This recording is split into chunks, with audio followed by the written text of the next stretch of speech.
मेरे साथ धोखा किया और तब भी आज तुम इतनी गरीब हो कि आज तुम चाय बेच रही हो। अच्छा, अगर धोखा करती तो क्या आज मैं यहाँ होती? तुम इतने बड़े बिजनेसमैन हो ना, पर तुम दिमाग का तो इस्तेमाल ही नहीं करते। अंकल, आप मेरी मम्मा से ऐसे बात नहीं कर सकते। ये कौन है माँ? रुक, ये तुम्हें माँ कह रहा है क्या? ये तुम्हारा बेटा है? विवान बेटा, अंदर जाओ।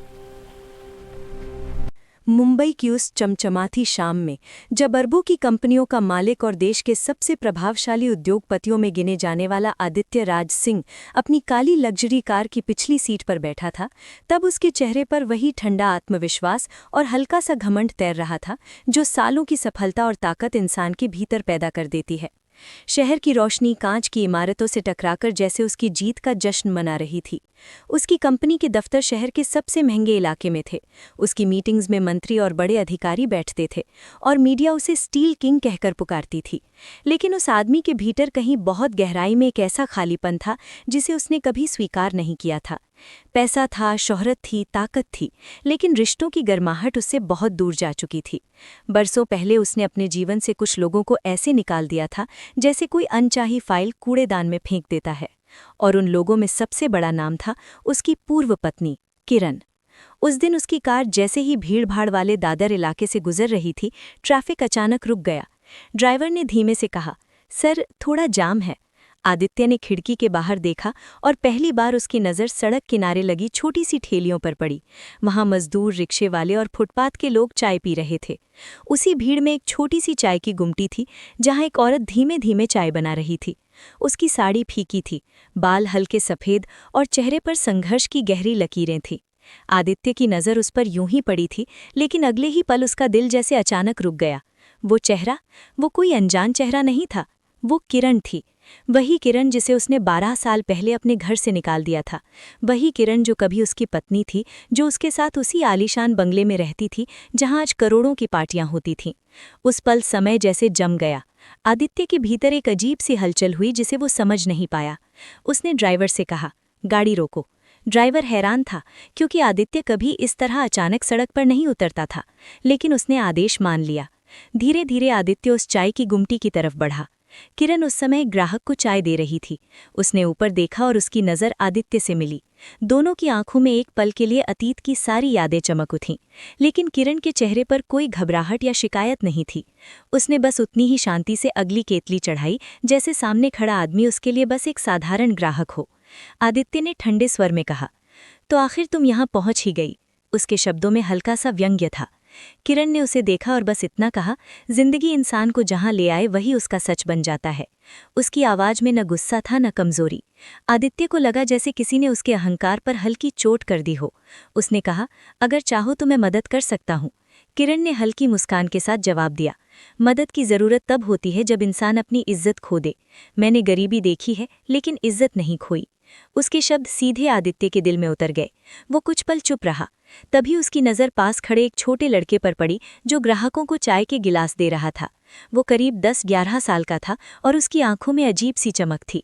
आदित्य को अचानक महसूस हुआ कि उस बच्चे के चेहरे में कुछ जाना पहचाना है, जैसे वो खुद को देख रहा हो। उसने पूछा, ये बच्चा कौन है? किरण कुछ पल चुप रही। उसने बच्चे के सिर पर हाथ रखा और बोली, इसका नाम विवान है। आदित्य ने फिर पूछा, तुम्हारा बेटा? किरण ने उसकी आंखों में सीधे देखते हुए कहा, हाँ, मेरा बेटा।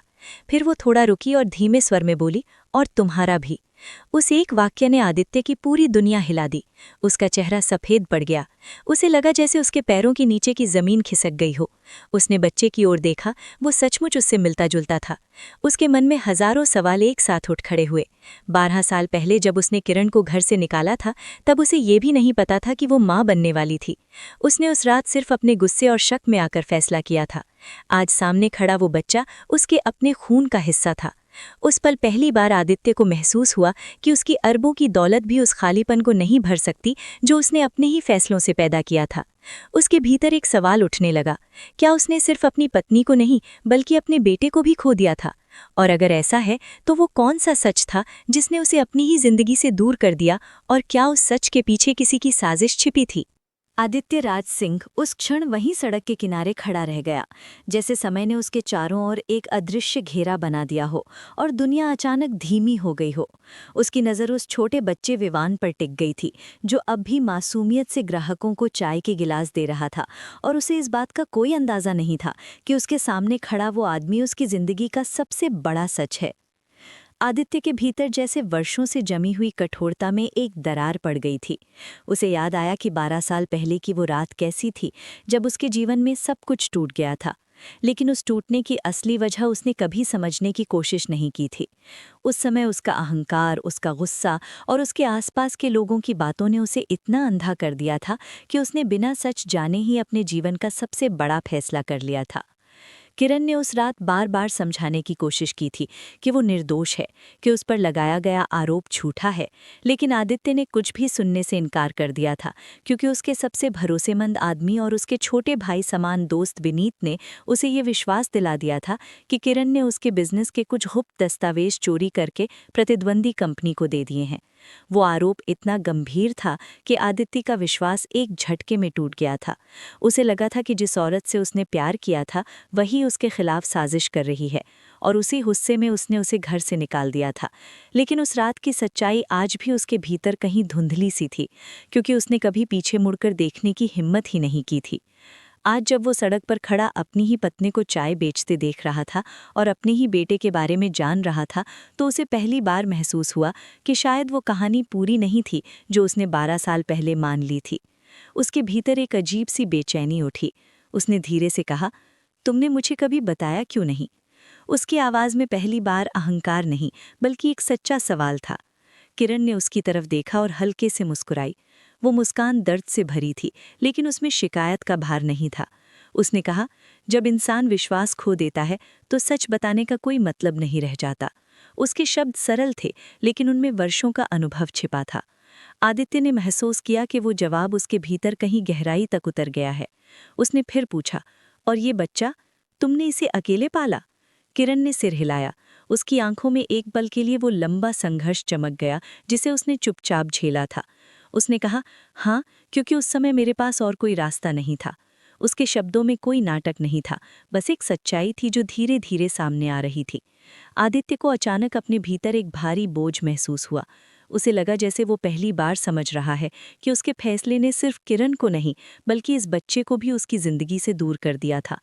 उसी समय विवान उनकी तरफ आया और मासूमियत से बोला, माँ, ये अंकल चाय लेंगे? उस शब्द अंकल ने आदित्य के दिल में गहरी चोट कर दी। वो कुछ क्षण बोल ही नहीं पाया। उसे समझ नहीं आ रहा था कि वो उस बच्चे से क्या कहे जो उसका अपना खून था, लेकिन उसके लिए वो सिर्फ एक अजनबी आदमी था। किरण ने धीरे से कहा, विवान, जाओ अंदर से बिस्कुट ले आओ। बच्चा तुरंत अंदर चला गया और उनके बीच फिर वही अजीब सा सन्नाटा छा गया। आदित्य ने धीरे से कहा, किरण, क्या सच में सब कुछ वैसा ही था जैसा मुझे बताया गया था? किरण ने उसकी तरफ देखा। उसकी आंखों में एक गहरी थकान थी, लेकिन उसमें एक अजीब सी शांति भी थी। उसने कहा, अगर सच वही होता जो तुम्हें बताया गया था, तो शायद मैं आज यहाँ खड़ी नहीं होती। ये सुनकर आदित्य के भीतर एक नया सवाल जन्म लेने लगा। उसे अचानक याद आया कि उस समय विनीत ने ही सबसे पहले उस चोरी का आरोप लगाया था। वही विनीत जिसने उसे सबूत दिखाए थे और कहा था कि उसने खुद किरण को कंपनी के दस्तावेज कॉपी करते देखा है। उस समय आदित्य को अपने दोस्त पर पूरा भरोसा था, इसलिए उसने कभी उस बात पर शक नहीं किया। लेकिन आज जब वो यहाँ खड़ा था और सामने किरण की जिंदगी का सच देख रहा था, तो उसके भीतर पहली बार ये शक पैदा हुआ कि कहीं वो कहानी अधूरी तो नहीं थी। कहीं ऐसा तो नहीं कि जिस सच्चाई पर उसने भरोसा किया था वो दरअसल एक साजिश थी।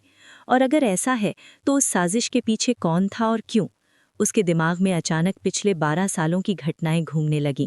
उसे याद आया कि किरण के जाने के बाद उसकी कंपनी अचानक बहुत तेज़ी से बढ़ी थी और विनीत उसकी कंपनी का सबसे बड़ा पार्टनर बन गया था।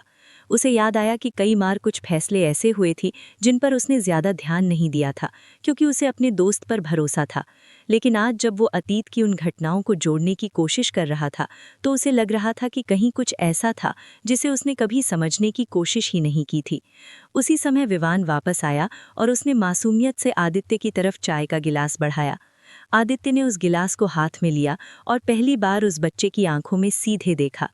वो पल उसके लिए किसी आईने जैसा था जिसमें उसे अपने जीवन की अधूरी कहानी दिखाई दे रही थी। और उसी पल उसके भीतर ये सवाल और गहरा हो गया कि क्या सच में उसने अपनी जिंदगी का सबसे बड़ा फैसला किसी और के झूठ पर भरोसा करके लिया था? और अगर ये सच है तो क्या अभी भी बहुत देर हो चुकी है, या शायद अभी भी कुछ ऐसा बाकी है जिसे सुधारा जा सकता है? क्योंकि कभी कभी जिंदगी हमें वही लोग फिर से दिखाती है जिन्हें हम समझते हैं कि हम हमेशा के लिए खो चुके हैं, ताकि हम अपने अतीत की सच्चाई का सामना कर सकें।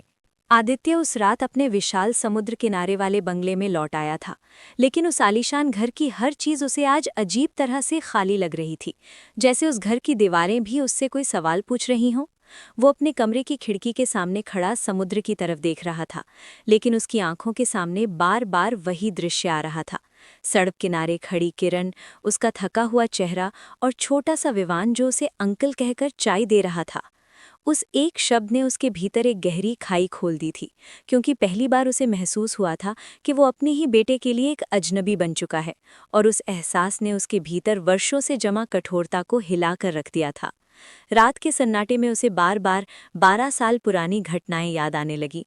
वो रात जब उसके दफ्तर में हड़कंप मच गया था, क्योंकि कंपनी के सबसे गुप्त प्रोजेक्ट के दस्तावेज गायब हो गए थे। वो प्रोजेक्ट करोड़ों का था, और अगर वो जानकारी किसी प्रतिद्वंदी कंपनी तक पहुंच जाती तो उसका साम्राज्य खतरे में पड़ सकता था। उसी समय उसके सबसे भरोसेमंद साथी और बचपन के दोस्त विनीत ने आकर उसे बताया था कि उसने अपनी आंखों से किरण को उन दस्तावेजों की कॉपी करते देखा है। उसने कहा था कि शायद किरण किसी बाहरी कंपनी से मिली हुई है और पैसे के लिए ये सब कर रही है। उस समय आदित्य को विश्वास ही नहीं हुआ था, क्योंकि वो जानता था कि किरण ऐसी नहीं हो सकती। लेकिन विनीत ने उसे कुछ तस्वीरें और एक पेन ड्राइव दिखाई थी जिसमें कंप्यूटर से दस्तावेज कॉपी होते हुए दिख रहे थे, और उस वीडियो में किरण की आकृति भी दिखाई दे रही थी। उस पल आदित्य के भीतर विश्वास और शक की एक भयानक लड़ाई शुरू हो गई थी, लेकिन उसके अहंकार और गुस्से ने उस लड़ाई को खत्म कर दिया। उसने बिना पूरी सच्चाई जाने ही फैसला कर लिया कि किरण ने उसे धोखा दिया है। उसे आज भी याद था कि उस रात वो कितना गुस्से में था। उसने किरण को अपने सामने खड़ा करके कहा था कि वो उसके भरोसे के लायक नहीं है, कि उसने उसके नाम और प्रतिष्ठा को मिट्टी में मिला दिया है। और जब किरण ने रोते हुए कहा था कि उसने ऐसा कुछ नहीं किया, तो आदित्य ने उसकी एक भी बात नहीं सुनी थी। उसने सिर्फ इतना कहा था कि अगर उसे अपनी इज्जत बचानी है तो वो तुरंत घर छोड़कर चली जाए। उस रात बारिश हो रही थी और किरण भीगते हुए घर से बाहर चली गई थी। आदित्य ने उस समय ये भी नहीं सोचा था कि वो कहाँ जाएगी या कैसे जिएगी, क्योंकि उसके लिए उस समय सबसे बड़ा सच उसका टूटा हुआ अहंकार था, और उसी अहंकार ने उसके जीवन का सबसे बड़ा फैसला कर दिया था। लेकिन आज जब वो उस घटना को याद कर रहा था तो उसे महसूस हो रहा था कि उस कहानी में कुछ ऐसा था जो उसने कभी समझने की कोशिश ही नहीं की। उसने धीरे धीरे अपने दिमाग में उस रात के हर पल को दोबारा जोड़ना शुरू किया। उसे याद आया कि विनीत ही वो आदमी था जिसने सबसे पहले ये आरोप लगाया था, वही आदमी जिसने उसे वीडियो और तस्वीरें दिखाई थीं, वही आदमी जिसने उसे समझाया था कि अगर उसने तुरंत कदम नहीं उठाया तो उसकी कंपनी बर्बाद हो जाएगी। उस समय आदित्य ने अपने दोस्त पर पूरा भरोसा किया था, क्योंकि बचपन से ही विनीत उसके साथ था, और उसने कभी नहीं सोचा था कि उसका सबसे करीबी आदमी भी उसके खिलाफ साजिश कर सकता है। लेकिन अब जब वो अतीत की उन घटनाओं को याद कर रहा था तो उसे कुछ बातें अजीब लगने लगीं। उसे याद आया कि किरण के जाने के कुछ ही महीनों बाद विनीत कंपनी का सबसे बड़ा पार्टनर बन गया था, और कई बड़े फैसले उसी के सुझाव पर लिए गए थे। उस समय आदित्य ने ये सब सामान्य समझकर नज़रअंदाज कर दिया था, क्योंकि उसे अपने दोस्त पर पूरा विश्वास था। लेकिन आज जब वो सड़क किनारे किरण को चाय बेचते देख चुका था और अपने बेटे के बारे में जान चुका था, तो उसके भीतर पहली बार ये शक पैदा हुआ कि कहीं उस रात की सच्चाई कुछ और तो नहीं थी। कहीं ऐसा तो नहीं कि उसने अपने ही घर को किसी और के झूठ के भरोसे तोड़ दिया था। वो देर तक खिड़की के सामने खड़ा यही सोचता रहा, और उसी समय उसके भीतर एक अजीब सा फैसला जन्म लेने लगा। उसे सच जानना होगा, चाहे वो सच कितना भी कड़वा क्यों ना हो, क्योंकि अब ये सिर्फ उसके अतीत का सवाल नहीं था, बल्कि उस बच्चे का भी था जिसे उसने कभी देखा तक नहीं था। अगले दिन सुबह वो अपने ऑफिस पहुंचा और सीधे पुराने रिकॉर्ड रूम में चला गया, जहां सालों पुराने फाइल और डिजिटल डेटा सुरक्षित रखे जाते थे। उसने आईटी विभाग के हेड को बुलाया और कहा कि 12 साल पुराने उस प्रोजेक्ट की पूरी फाइल और सर्वर लॉग निकालो। आईटी हेड हैरान था, क्योंकि इतने पुराने डेटा को शायद ही कोई देखता था, लेकिन आदित्य के आदेश के सामने सवाल पूछने की हिम्मत किसी में नहीं थी। कुछ घंटों बाद जब पुरानी फाइलें और हार्ड ड्राइव सामने आईं, तो आदित्य ने उन्हें ध्यान से देखना शुरू किया, और तभी पहली बार उसे कुछ ऐसा दिखा जिसने उसके दिल की धड़कन तेज कर दी। सर्वर लॉग में एक ऐसा एक्सेस टाइम था जो उस रात के वीडियो से मेल नहीं खाता था, और उस एक्सेस का यूजर नेम किरण का नहीं बल्कि किसी और का था। ये देखकर आदित्य के मन में एक ठंडी लहर दौड़ गई, क्योंकि इसका मतलब था कि उस रात की कहानी शायद वैसी नहीं थी जैसी उसे दिखाई गई थी। और जैसे जैसे वो पुराने डेटा को देखता गया, वैसे वैसे उसके सामने शक की एक नई दुनिया खुलने लगी। उसे पहली बार महसूस हुआ कि शायद उसने अपने जीवन का सबसे बड़ा फैसला किसी और की साजिश पर भरोसा करके लिया था, और अगर ये सच है तो वो सिर्फ एक पति की गलती नहीं बल्कि एक इंसान की सबसे बड़ी भूल थी।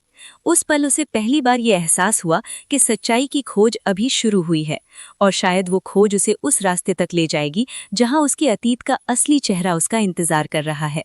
अगले कुछ दिनों में आदित्य ने अपने जीवन का सबसे कठिन काम शुरू किया, सच की तलाश। जिस आदमी को हमेशा अपने फैसलों पर पूरा भरोसा रहा था, वही आज अपने ही अतीत पर शक करने लगा था। उसने आईटी विभाग की पूरी टीम को पुराने सर्वर रिकॉर्ड और सीसीटीवी बैकअप खंगालने का आदेश दिया। शुरुआत में सबको लगा कि इतने साल पुराने डेटा से कुछ नहीं मिलेगा, लेकिन आदित्य के भीतर अब एक अजीब सी बेचैनी थी जो उसे चैन से बैठने नहीं दे रही थी। तीसरे दिन शाम को आईटी हेड घबराया हुआ उसके केबिन में आया और बोला कि सर, हमें कुछ ऐसा मिला है जो आपको देखना चाहिए। आदित्य ने तुरंत स्क्रीन ऑन करवाई। स्क्रीन पर 12 साल पुराना वही ऑफिस का फुटेज चल रहा था, लेकिन इस बार कैमरे का दूसरा एंगल दिखाई दे रहा था जो उस समय किसी ने ध्यान से नहीं देखा था। उस फुटेज में साफ दिखाई दे रहा था कि देर रात ऑफिस में कोई और आदमी भी मौजूद था, विनीत। वही विनीत जिसे आदित्य अपना सबसे भरोसेमंद दोस्त समझता था। वीडियो में विनीत चुपके से सर्वर रूम में जाता है, कुछ फाइलें कॉपी करता है और फिर उसी कंप्यूटर पर लॉगिन करके किरण के यूजर अकाउंट से सिस्टम एक्सेस करता है, ताकि ऐसा लगे कि चोरी उसी ने की है। ये देखकर आदित्य की सांस रुक गई। इतने सालों तक जिस सच पर उसने विश्वास किया था, वो दरअसल एक सुनियोजित धोखा था। उसने कुर्सी की पकड़ कस ली और उसके भीतर पछतावे की एक तेज लहर उठी। उसे याद आया कि उसी झूठ के आधार पर उसने अपनी पत्नी को घर से निकाल दिया था, उसे अपमानित किया था और अपने ही बच्चे से खुद को दूर कर लिया था। अगले ही दिन उसने विनीत को कंपनी की बोर्ड मीटिंग में बुलाया। मीटिंग में कई डायरेक्टर और बड़े अधिकारी मौजूद थे। आदित्य ने बिना किसी भूमिका के सीधे स्क्रीन पर वही सीसीटीवी फुटेज चला दिया। कमरे में सन्नाटा छा गया। जैसे ही वीडियो खत्म हुआ, सबकी नजरें विनीत की तरफ मुड़ गईं। उसका चेहरा पीला पड़ चुका था। आदित्य ने भारी आवाज में पूछा, अब भी कुछ कहना है? कुछ क्षण तक विनीत चुप रहा, फिर उसकी आवाज कांपने लगी। उसने स्वीकार कर लिया कि उस समय वो कंपनी में हिस्सेदारी बढ़ाना चाहता था और उसे लगा था कि अगर किरण पर शक डाल दिया जाए तो आदित्य का भरोसा पूरी तरह उसी पर आ जाएगा। उसने उसी लालच में ये साजिश रची थी। ये स्वीकारोक्ति कैमरों के सामने रिकॉर्ड की जा रही थी, क्योंकि आदित्य ने मीडिया और पुलिस को पहले ही बुला लिया था। कुछ ही देर में पुलिस ने विनीत को गिरफ्तार कर लिया, लेकिन उस पल आदित्य के भीतर जीत की कोई भावना नहीं थी। उसके दिल में सिर्फ पछतावा था। उसे महसूस हो रहा था कि उसने अपनी जिंदगी के 12 साल एक झूठ के भरोसे खो दिए। उसी शाम वो सीधे उसी सड़क पर गया जहां उसने किरण को देखा था। गुमटी के सामने पहुंचकर वो कुछ क्षण चुप खड़ा रहा। किरण चाय बना रही थी और विवान पास ही बैठा स्कूल का होमवर्क कर रहा था। जब किरण ने ऊपर देखा तो उसने आदित्य के चेहरे पर पहली बार वो घमंड नहीं देखा जो कभी उसकी पहचान हुआ करता था। वहां सिर्फ पछतावा और थकान थी। आदित्य धीरे से बोला, मैं सच जान चुका हूं, उस रात तुम निर्दोष थीं। किरण कुछ क्षण चुप रही। उसने बस इतना पूछा, अब ये जानकर क्या बदल जाएगा? आदित्य के पास उस सवाल का आसान जवाब नहीं था। उसने कहा, मैंने तुम्हारे साथ बहुत बड़ा अन्याय किया है और शायद मैं उसे पूरी तरह कभी ठीक नहीं कर पाऊंगा, लेकिन अगर तुम मुझे एक मौका दो तो मैं अपनी गलती सुधारना चाहता हूं। विवान चुपचाप दोनों को देख रहा था। आदित्य उसके सामने झुक गया और धीमे से बोला, अगर तुम चाहो तो मुझे सिर्फ अंकल मत कहो। बच्चे ने कुछ नहीं कहा, लेकिन उसकी आंखों में उत्सुकता थी। किरण ने गहरी सांस ली। उसके भीतर भी वर्षों की पीड़ा थी, लेकिन साथ ही एक अजीब सी शांति भी थी, क्योंकि सच आखिरकार सामने आ चुका था। कुछ देर बाद उसने कहा, गलतियां इंसान से होती हैं, लेकिन उन्हें स्वीकार करना हर किसी के बस की बात नहीं होती। उस दिन पहली बार तीनों एक साथ बैठे और चाय पी। आदित्य ने मीडिया के सामने अपनी गलती स्वीकार की, विनीत की साजिश का पूरा सच सामने आया और शहर में ये खबर फैल गई कि जिस आदमी को लोग अहंकारी उद्योगपति समझते थे, उसने सार्वजनिक रूप से अपनी भूल मान ली है। धीरे धीरे समय ने पुराने घावों को भरना शुरू किया। विवान ने अपने पिता को पहचानना सीखा और आदित्य ने पहली बार महसूस किया कि जीवन की सबसे बड़ी दौलत पैसा नहीं बल्कि रिश्ते होते हैं। कई महीने बाद उसी जगह एक छोटी सी चाय की गुमटी की जगह एक साफ सुथरा कैफे खुला, जहां किरण खुद मालिक थी और आदित्य अक्सर वहां बैठकर अपने बेटे के साथ चाय पीता था। उसकी आंखों में अब वही चमक नहीं थी जो कभी अहंकार से आती थी, बल्कि वो चमक थी जो पछतावे से सीख लेने के बाद आती है। उस दिन कैफे के बाहर खड़े होकर उसने आसमान की तरफ देखा और सोचा कि अगर सच थोड़ा पहले सामने आ जाता तो शायद इतने साल बर्बाद न होते। लेकिन शायद जीवन हमें यही सिखाता है कि किसी पर शक करने से पहले सच को परखना चाहिए। और कहानी यहीं खत्म नहीं होती, बल्कि एक सवाल छोड़ जाती है कि क्या हम अपने अहंकार में कभी-कभी उन लोगों को नहीं खो देते जो हमारी जिंदगी की सबसे बड़ी सच्चाई होते हैं। जय हिंद, जय भारत।